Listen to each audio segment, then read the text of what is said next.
What's good? We back. It's your boy TJ Goodfellow. We back with the boxing clinic. Y'all know what it is.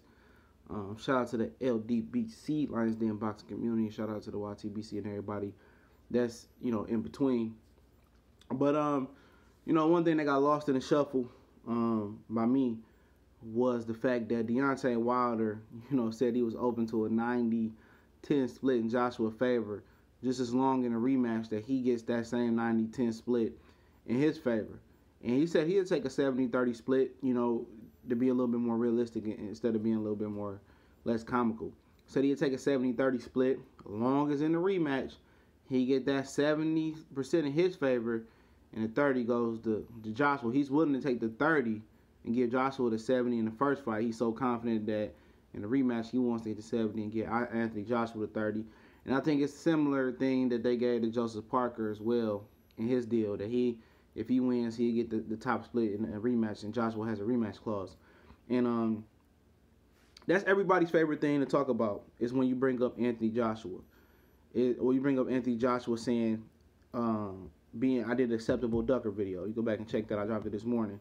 And that's one thing you get. When you say, oh, Anthony Joshua said he ain't gonna be ready for Wilder in 2020, a lot of you dumb motherfuckers out here turn around and say, well, Deontay Wilder ain't did this and that. What does it matter what he's done?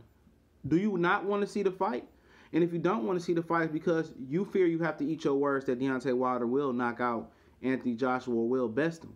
And I think that's everybody's biggest fear, is swallowing their pride and admitting that Deontay Wilder is a solid and a good heavyweight. They don't want to admit that, which I go live and get into that a little bit later. But, now that he's dropped off his 50-50 stance, what's going to be the excuse now for Anthony Joshua and his fans? And people say, oh, you're the Wilder clinic. Absolutely not. I'm telling you guys the fact. This guy, Anthony Joshua, said, I'm not ready for Deontay Wilder, maybe not until 2019 or 2020. That's come out his mouth. It's nothing that I'm making up. And what you guys rebuttal with, oh, Wilder didn't do this. It don't matter what Wilder's done. He has a title. What else do you want from him? Honestly, what else do you want?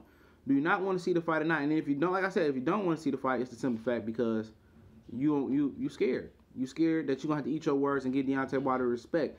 And that's what happened with a lot of American fighters out there. Let's keep it real. Like Andre Ward beat Kovalev and did it again. It was an excuse at this. It was an excuse at the first fight, excuse at the rematch. When Floyd beat Pacquiao, it was an excuse. When Danny beat Lucas Matisse, it was an excuse. Every time an American fighter wins, it's an excuse. It's an excuse.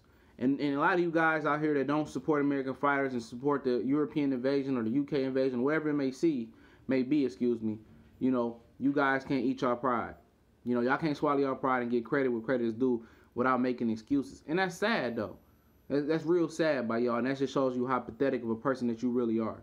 To keep creating hurdles and putting these guys through hoopla. Get credit where credit is due.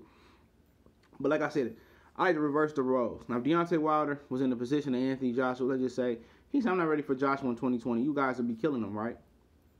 Oh, Joshua deserves a 50-50. It don't matter. Just make the fight happen. That's what you guys would be saying. But at the end of the day, now Wilder has moved off his stance of 50-50, which he said they ain't even offer. He sat down with the dad and Eddie Hearn and said they didn't even offer, and they ran and lied and said they waiting on me to send an offer.